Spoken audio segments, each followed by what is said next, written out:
Assalamu Walaikum. Hello friends, how are you? Welcome back to my another video.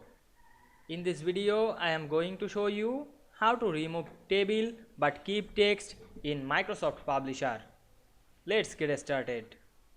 Firstly, we have to open a Publisher document and take a table with some text.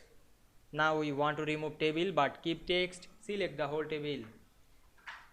Click and drag on our mouse, then go to the table design menu, then click the borders option and choose no borders, then click outside of the table, and we can see we remove table but keep text very easily.